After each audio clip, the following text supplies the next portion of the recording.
Versículo de número 1 que diz assim na minha tradução: e acontecerá que se ouvires diligentemente a voz do Senhor teu Deus, para guardar e cumprir todos os teus mandamentos, que te ordenou neste dia, que o Senhor teu Deus te exaltará acima de todas as nações da terra, e todas estas bênçãos virão a ti, e te alcançarão, se ouvires a voz do Senhor teu Deus. Bendito serás tu na cidade, bendito serás tu no campo. Bendito será o fruto do teu corpo, e o fruto da tua terra, e o fruto dos teus animais, e o crescimento das tuas vacas, e os rebanhos das tuas ovelhas. Bendito será o teu cesto e o teu armazém. Bendito será quando entrares, e bendito serás quando saíres. O Senhor fará com que os inimigos que se levantarem contra ti sejam feridos perante a tua face, e eles sairão contra ti por um caminho, e fugirão diante de ti por 7 caminhos. Versículo de número 8. E o Senhor ordenará que a bênção esteja contigo nos teus celeiros, e em tudo que puseres a tua mão, e te abençoará na terra que o Senhor teu Deus te dê. Versículo de número 9, você senta glorificando. O Senhor te estabelecerá como um povo santo para si mesmo, como te jurou, se guardares os mandamentos do Senhor teu Deus e andares nos seus caminhos. Amém? Você está glorificando a Jesus? Jesus é bom. Amém? Esse texto é um texto que nos dá uma condição, é um texto que nos apresenta bênçãos, mas é um texto que também nos apresenta a forma de chegar até a bênção. É um texto que Moisés escreveu no seu 5º texto. Para quem não sabe, Moisés foi o escritor dos 5 primeiros livros que estão na Bíblia, chamado Pentateuco: Gênesis, Êxodo, e assim os irmãos sabem. O Deuteronômio, para quem estuda um pouco, sabe que é um resumo de tudo aquilo que Moisés vinha falando em sua vida. E no capítulo de número 8, Moisés falando com o povo de Israel, ele começa a dizer os limites. Na verdade, ele começa a falar aquilo que o povo de Israel está para conquistar ou tem para conquistar.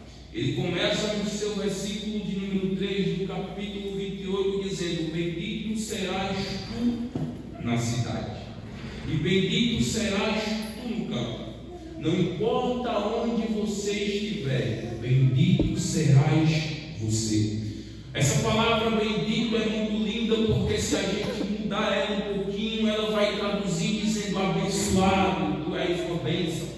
Então abençoado será você no campo, na cidade, aonde as plantas dos teus pés pisarem.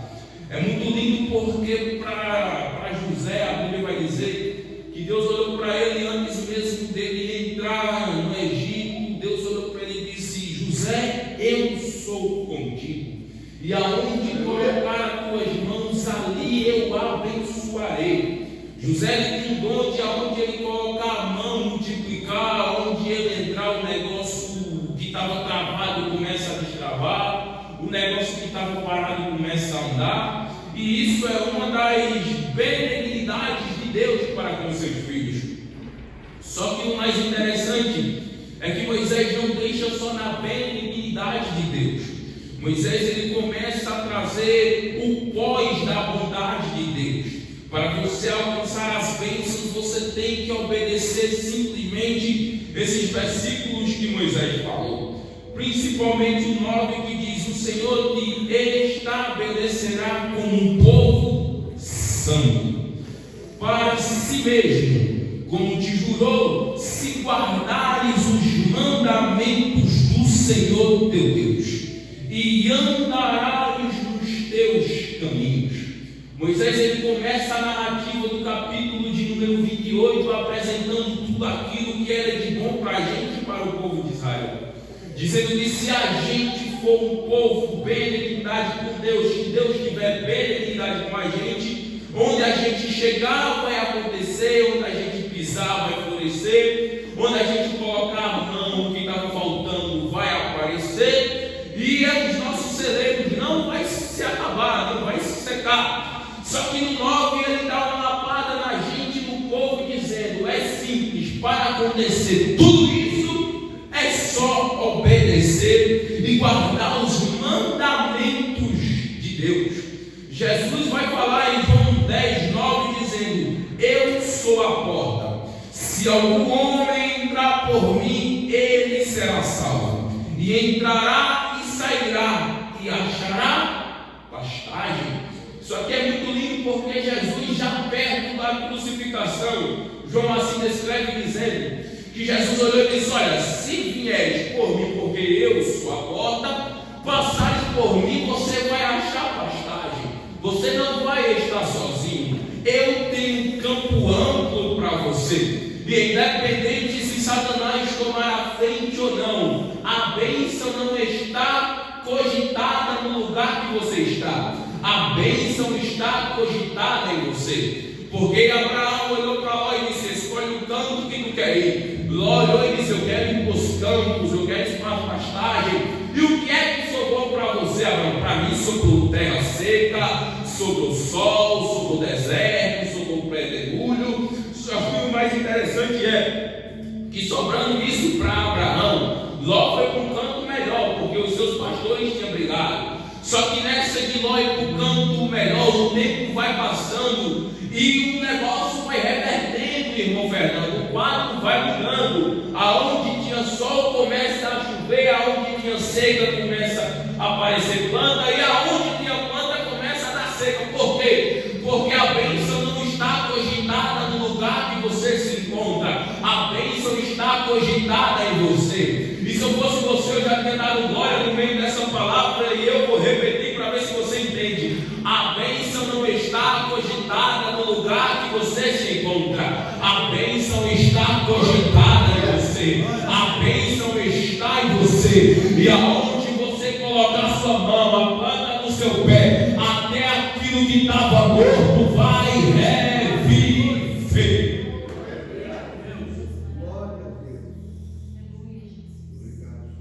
E o mais interessante é que Deus deixa vários tipos de obediência na palavra.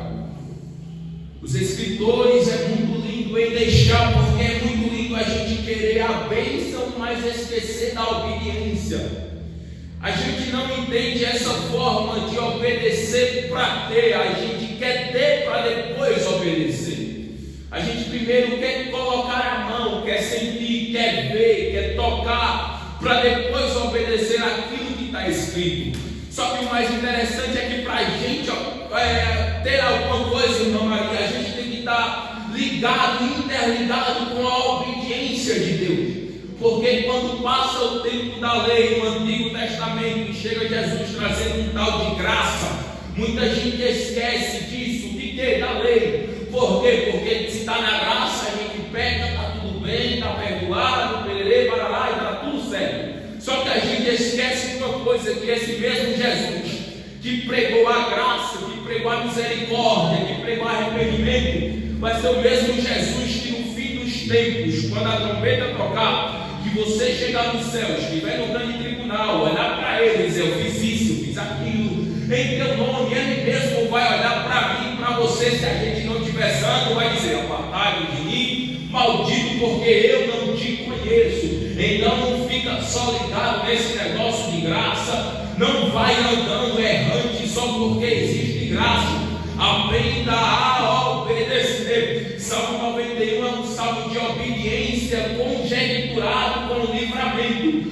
porque começa dizendo: aquele que habita no esconderijo do Altíssimo. Mas para ter o livramento tem que estar onde? Tem que estar no esconderijo. Para ter o livramento dentro da casa tem que estar onde? Tem que estar no esconderijo. Para ter o livramento na rua tem que estar onde? Tem que estar no esconderijo. Para a família estar protegida tem que estar onde, Mateus? Tem que estar no esconderijo.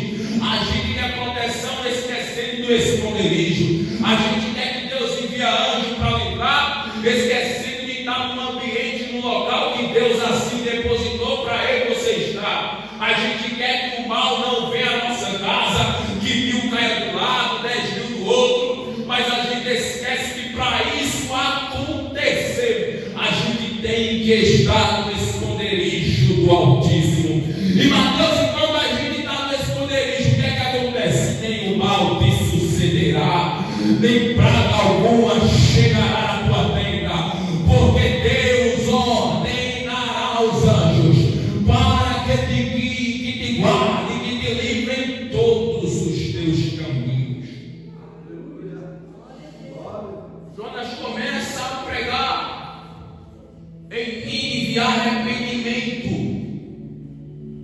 para que o povo viesse se arrepender, para que o povo viesse voltar para Deus, para que o povo viesse voltar à presença de Deus, ou pelo menos sentir o gosto da presença de Deus.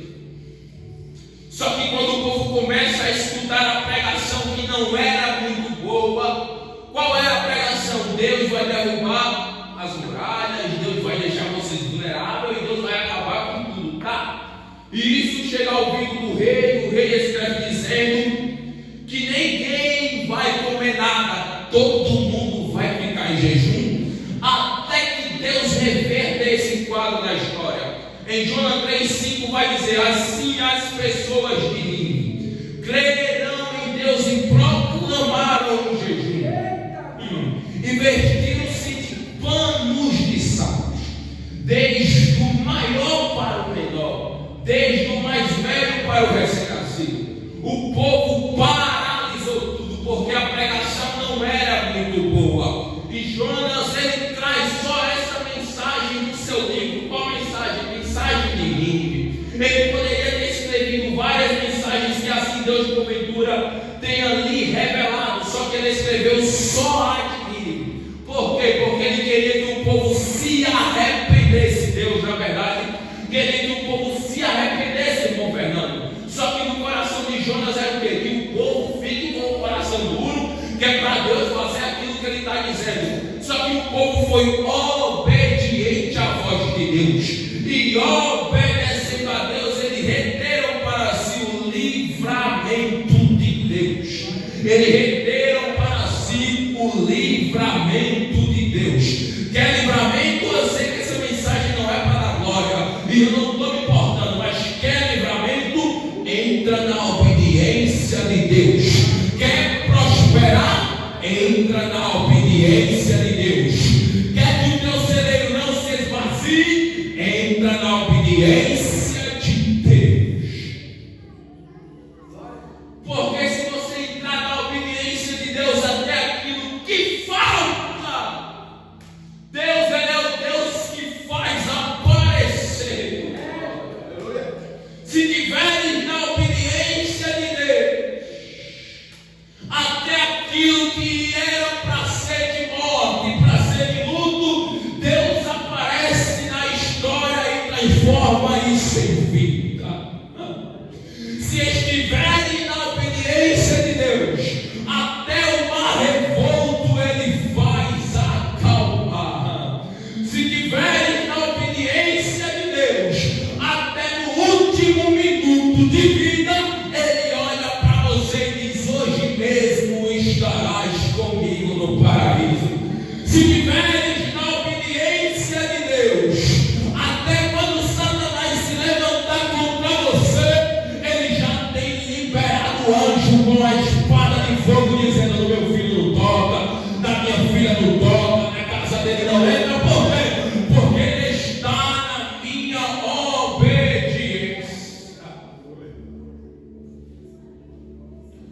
E Moisés vem com essa palavra para mim não correr do texto, olhando para o povo e dizendo: é muito bom vocês quererem a bondade de Deus. É muito bom, tem um ditado que diz: é muito bom a gente ver nós o vosso reino. Não sei se aqui tem, mas na Paraíba é muito ditado isso. É muito bom a gente querer o vosso reino, o ver nós o vosso reino e eu fazer a tua vontade. A gente não quer. Mas a oração de Jesus é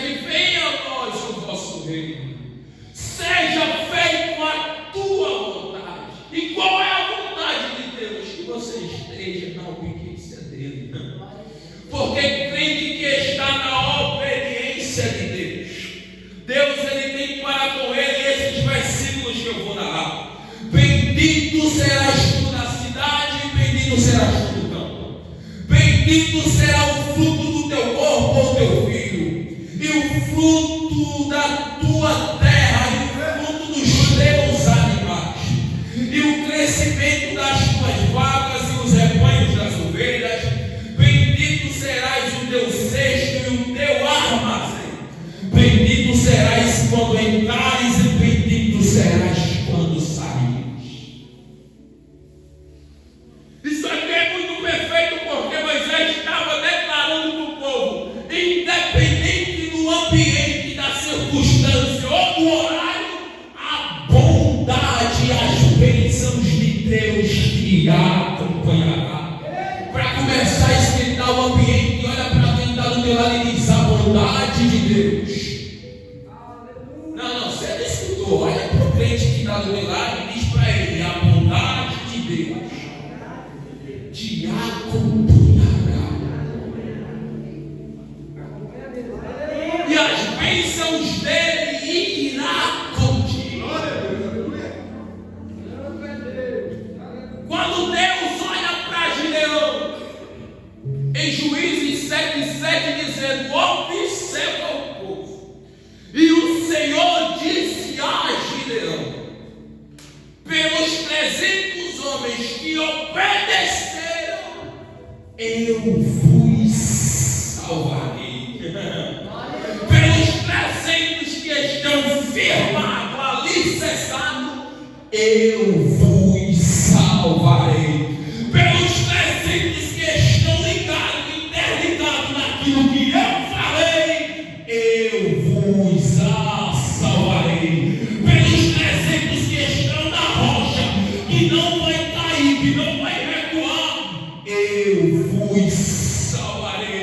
Mas Deus, se tiver só um, deixa comigo, porque eu vou salvar. Deus testa a fé de Abraão, olhando para Abraão, dizendo: me dá o teu filho, o teu único filho. E Abraão vai listar: Deus, e aí, como é que vai ficar? Eu vou te dar meu único filho, e agora? E Abraão, obedecendo a Deus, glória, fez aquilo que Deus tinha ordenado. Foi para o monte. Quando vai sacrificar o seu Isaque, na hora do sacrifício, Deus providenciou. Agora, Deus só providenciou porque Abraão tinha obedecido. E para viver esse sobrenatural de Deus, tem que fazer aquilo que ninguém quer fazer. Para viver o sobrenatural de Deus, tem que sacrificar aquilo que ninguém quer sacrificar. Para viver o sobrenatural de Deus, tem que obedecer, tem que sacrificar, tem que chorar mesmo, tem que se espernear, tem que se quebrantar, tem que estar de joelho, tem que estar buscando, tem que estar se consertando. Por quê? Porque só vive o sobrenatural quem está obedecendo aqui embaixo. E Deus olhou para Abraão e disse: Abraão, não precisa mais sacrificar o teu filho, porque eu providenciei o sacrifício. Mas imagina comigo agora. Entra comigo na história, mergulha junto comigo. Isaac olhando para o pai, dizendo: pai, está tudo certo aqui. Eu já vi o Senhor levantando o altar e sacrificando a Deus. Mas pai, me tira uma dúvida. A gente está no cutelo, está tudo perfeito, o altar está de pé, tem a lenha. Mas pai, me diga uma coisa: aonde é que está o sacrifício? E Abraão tem que olhar para o seu filho e dizer: meu filho, o negócio é o seguinte, o sacrifício hoje aqui é você. E Isaac olhar para ele: isso aqui é conjecturando, não está na Bíblia, mas pensa comigo. Isaac olhando para seu pai dizendo: pai, mas por que de mim, se eu sou o filho mais amado? Pai, se eu tenho meu irmão, porque o Senhor não escolheu a ele para sacrificar no meu lugar? Pai, olha, tem outro, tem o Ismael, porque o Senhor não pega ele e sacrifica. Não está no texto, mas isso aqui eu quero trazer para ver se a gente mergulha aqui. Pai, vai buscar o Ismael, manda buscar ele.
E Abraão conversando com Isaac, dizendo: meu filho, Deus lhe escolheu. Infelizmente, se for pelo meu querer, meu filho, você nem aqui estava. Eu sacrificava qualquer outra coisa no seu lugar, menos você.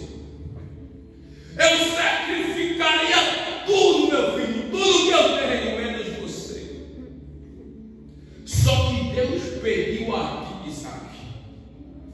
E eu sou obediente à voz de Deus, porque eu conheci a Deus quando Ele me tirou de dentro da minha terra e de dentro da minha parentela. Isaac, Deus olhou para mim e me fez uma promessa. Seu pai está ficando velho, mas ele está debaixo de uma promessa. E qual é a promessa, pai? Que Deus vai me fazer pai de grande nação. E ele tem uma terra para ser pai. Mas pai, eu não vou viver isso. Pai, eu não vou fazer parte disso, porque o Senhor vai me sacrificar. Pai, será que eu não posso fazer parte disso? Será que eu não tenho parte com isso? Porque Deus escolheu a mim e não escolheu a outro. E Abraão tendo que olhar para o seu filho amado e dizer: Deus escolheu a você, ó Isaac. Deus pediu para mim sacrificar você. E quando Isaac está sobre o altar, que vai acontecer aquele culto que não era o culto que Abraão queria fazer, Deus providenciou. Oh, Jesus. Deus providenciou o sacrifício. Você consegue entender que eu dei esse arrudeio todinho só para te dizer que se você estiver debaixo da obediência de Deus, Ele vai prover. Se você estiver debaixo da obediência de Deus, Ele não vai deixar faltar. Se você estiver debaixo da obediência de Deus, até a conta que está zerada, quando você abrir, vai estar lá um pix que você nunca viu na vida, mas vai estar lá para você pagar aquilo que falta para você pagar. Se você estiver debaixo da obediência de Deus, aquilo que você colocar no seu coração por desejo, Deus Ele irá realizar. Para toda a ação que aqui na terra existe, há uma reação de Deus no céu. Porque em Lucas 6,46 Jesus disse: porque vós me chamam Senhor, Senhor, e não fazem ou não fizerem aquilo que eu digo. Pode se espernear de morrer, pode chorar de soluçar, mas se não tiver debaixo da obediência de Deus, nada acontecerá. A tua bênção está ligada, interligada com a obediência de Deus. A providência está ligada, interligada na obediência que você tem que ter para Deus. Não adianta você adorar, cantar, orar, chorar, se espernear, gritar, pular, plantar bananeira, se você não obedece aquilo que está escrito. Jesus olhou para um dos discípulos, quando olhou para ele e disse: e aí, como é que faz aí para a gente estar contigo? Aí Jesus disse: toma a tua cruz e siga-me. Jesus tirou Pedro de pescador, Simão, que aquilo era um meio de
tem aprendido a viver só daquela provisão que Deus manda ali, só daqueles povos que vêm de manhã e no final da tarde, só daquele maná que cai do céu. Por quê? Porque a gente está aqui sentado e está só esperando vir.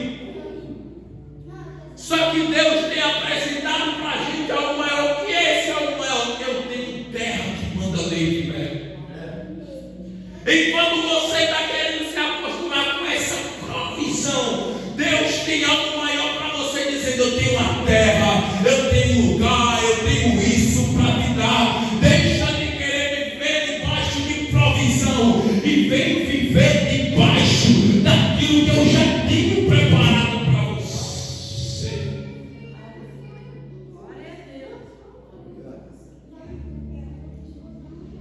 E quando o povo resolve obedecer aquilo que Deus tinha ou já tem ordenado, Deus, Ele é o Deus que cuida de tudo. Deus, Ele é o Deus que provê tudo. Deus, Ele é o Deus que traz saúde em meio à doença. Deus, Ele é o Deus que traz vida em meio a luto. Por quê? Porque você tem obedecido. Por quê? Porque você tem renunciado. Por quê? Porque você tem clamado. Mas Deus, por quê? Porque você tem escolhido viver coisas que ninguém escolheu viver. E viver coisas que ninguém escolheu viver dói, machuca, faz a gente chorar. Por quê? Porque viver coisas que ninguém viveu traz sacrifícios que ninguém quis sacrificar.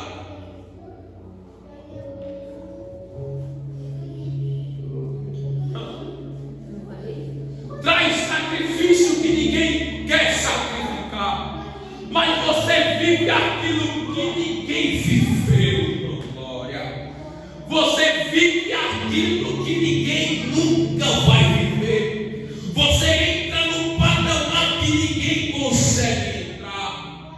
Porque quando Ana sacrificou dizendo: eu vou buscar, eu vou estar debaixo dos pés de Jeová, eu vou procurar saber onde é que está Deus, eu vou querer andar no ambiente que Deus gosta de estar. E Ana viveu aquilo que ninguém conseguiu viver. Ana conseguiu gerar aquilo que ninguém conseguiu gerar. Gerou o quê? Gerou um menino esse que era juiz, que era sacerdote e ainda era profeta. Coisa que na Bíblia você não vai ver ninguém gerando, ninguém fazendo. Por quê? Porque ela viveu aquilo que ninguém quis viver. Só que viver aquilo que ninguém quer viver traz dor, traz perseguição, traz choro, traz dor na alma, traz angústia, traz aflição. Porque antes de Ana viver aquilo que ela tanto sonhou, presbítero Jair, ela teve que passar por aquilo que ela nunca imaginou.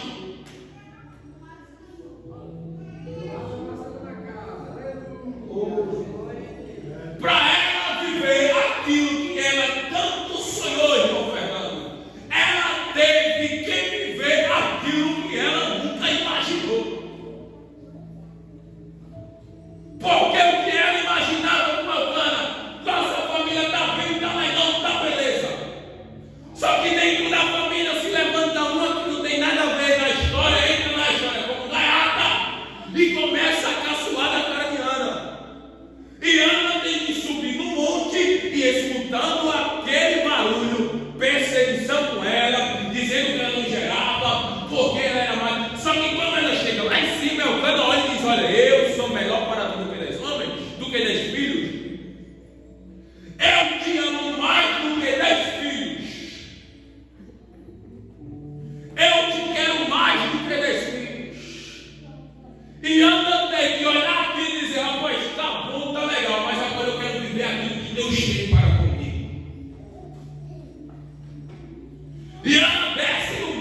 obediência de Deus. Te trouxe vários exemplos de obediência nessa noite. E a maior obediência e exemplo de obediência eu vou te dizer essa noite. Livro de Gênesis está escrito que Deus resolveu descer no jardim e procurar Adão e Eva e chamar por eles no jardim. E Adão sair, olhar para Deus e dizer dele: o Senhor já sabe e conhece que eu errei, mas a culpa não é minha, pai, a culpa é dela. Foi o Senhor que a me deu, eu não te pedi nada. O Senhor que olhou e disse: não é bom que ele esteja sozinho, mas em nenhum momento eu te pedi algo. A culpa é da mulher. E a mulher olhou para Deus e disse: a culpa é da serpente que o Senhor colocou no jardim. E Deus olhou e disse: homem, na parte de hoje tu só vai comer se tu plantar. Tu vai ter que trabalhar para viver do teu suor. E mulher, tu não passarás em vão. Tu seguirás dor de parto. E serpente, a partir de hoje tu vai rastejar. Mas porém, se da mulher veio eu, pela mulher vai vir o conserto. Eis que virá um que ferirá o teu calcanhar, mas pisará e esmagará a cabeça da serpente. Mateus escreve dizendo, e Lucas também, a narrativa sobre Jesus. Jesus está já gerado dentro de Maria, e a sua prima Isabel vai visitar, e João, que está dentro de Isabel, já é batizado com fogo ali dentro. Mas só que para São Tempo, João está pregando, e irmão Fernando, a mensagem não era muito boa. A mensagem da manhã era: arrependei-vos. A mensagem da tarde era: arrependei-vos. E de noite, raça de víbora, arrependei-vos.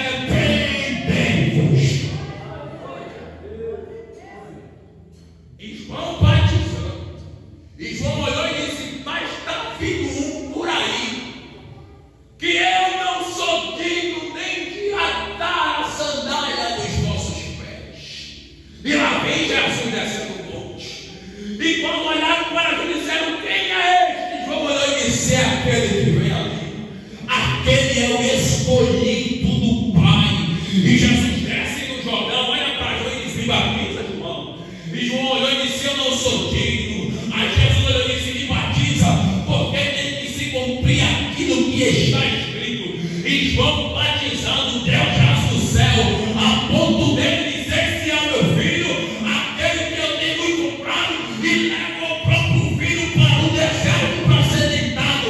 Mas quando chega no deserto, ele está sendo alimentado, passando 40 dias de jejum e em oração. E o inimigo chega para ele e diz: olha, eu sei que tu está com fome, transforma a pedra em pão. Aí Jesus olhou e disse: rapaz, se eu transformar a pedra em pão, na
cuspido. O meu destino vai ser prego nas mãos, vai ser cuspido, vai ser passado a lança.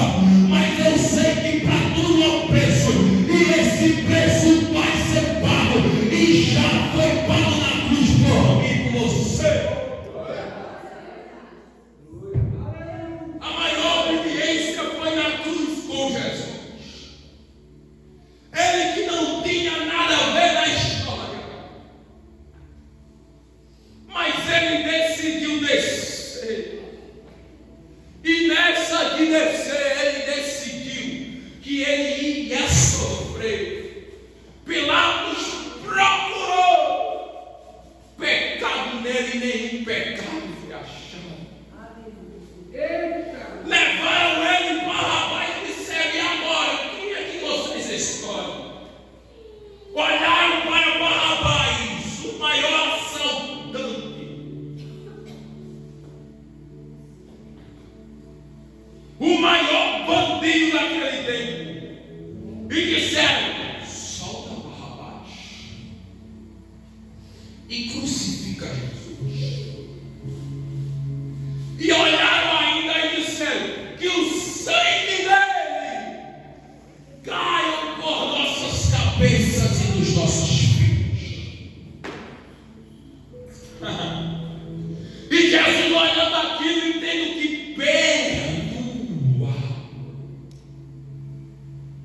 porque ele estando na cruz, o único discípulo que estava com ele, que está na Bíblia, é o discípulo amado João. E assim mesmo se esconderam por trás de Maria ali, Jesus dizendo: leva Maria o teu filho junto contigo. Leva ele, mulher. Mas se você deixa que eu vou ficar aqui, deixa porque esse é o meu destino, deixa porque é necessário eu fazer isso. Por quê? Porque isso é geração, e gerando obediência para ser precisado. Maria, eu estou obedecendo aquilo que o Pai escolheu para mim.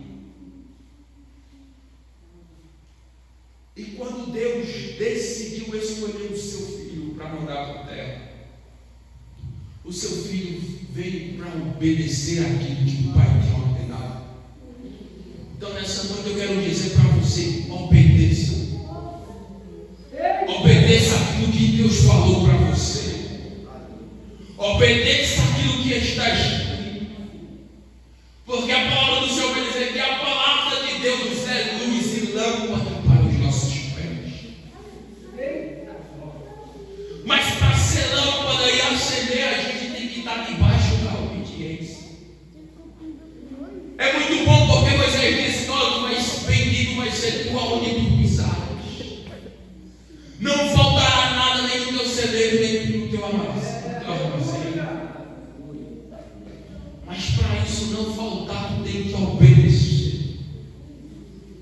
E já dizia uma frase: é melhor obedecer do que sacrificar. É melhor obedecer do que sacrificar. Sacrificar dói, obedecer traz renúncia, mas obedecer traz santidade, traz paz, traz gozo, traz alegria, traz providência e traz livramento para a tua casa. Fica de pé para me orar por você, com a permissão do nosso filho.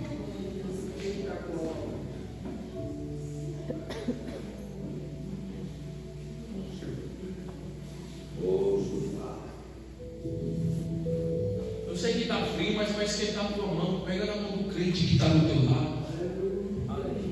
Faz essa corrente do céu aí junto com ele. Pega na mão dele aí para você orar por ele e orar por ela.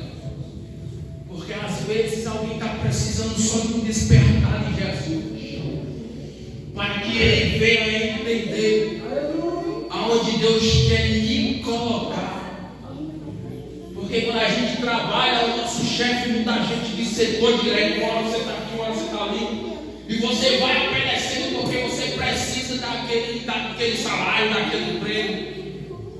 Só que quando Jesus olha para você e diz: eu quero você aqui,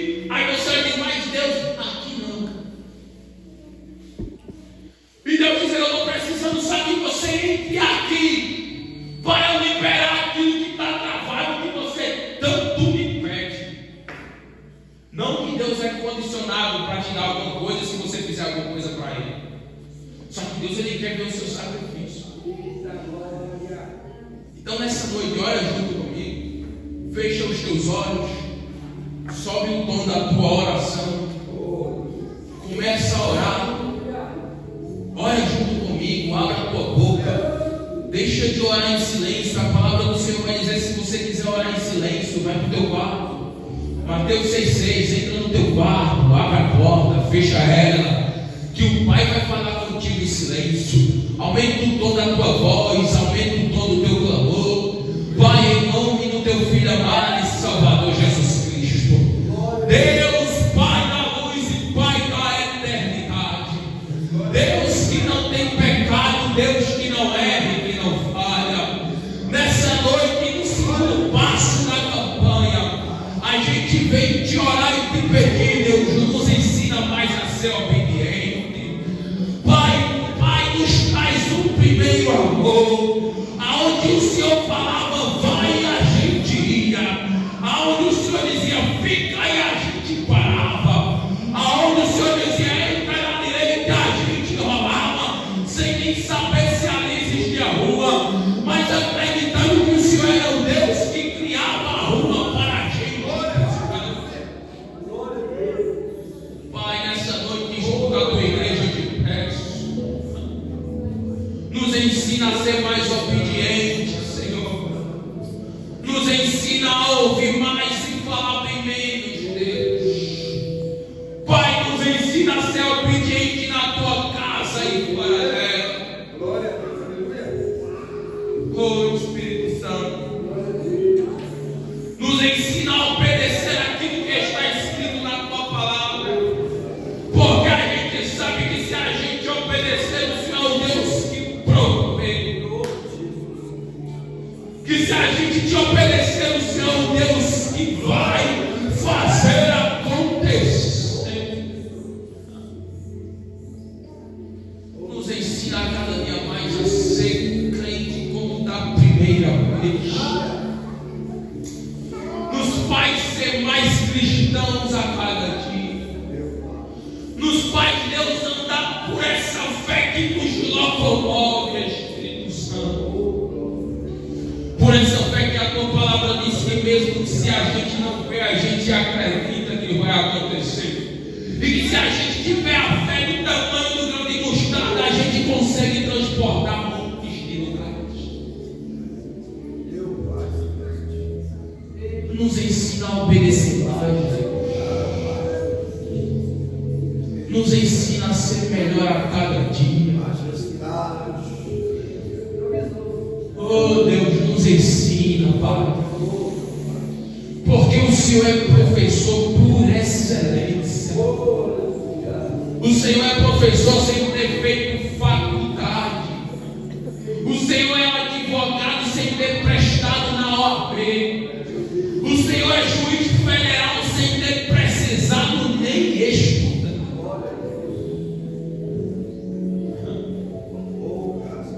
Nos ajuda, Pai.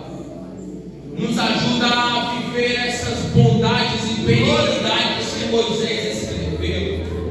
Que aonde a gente plantar, aonde a gente pisar as plantas dos nossos pés, o Senhor é conosco, igual o Senhor foi com José. E que nada vai faltar na nossa casa, nem no nosso armazém. Mas para isso a gente tem que guardar a tua palavra. Como disse o apóstolo Paulo, combati o bom combate. Guardei, acabei de não ter guerra. Como Pedro escreveu dizendo que se a tua palavra Deus estiver no nosso coração, a gente já venceu o maligno. Então nos ensina, Pai, a te obedecer cada dia mais. Nos ensina a ser melhor cristão, melhor adorador. Nos ensina a cada dia mais. E é isso que eu te oro e te agradeço nessa noite. Em nome de Jesus. Antes de eu entregar, repita comigo: Deus, mais forte, Deus, a partir de hoje eu te obedecerei. obedecerei, independente da circunstância. Pode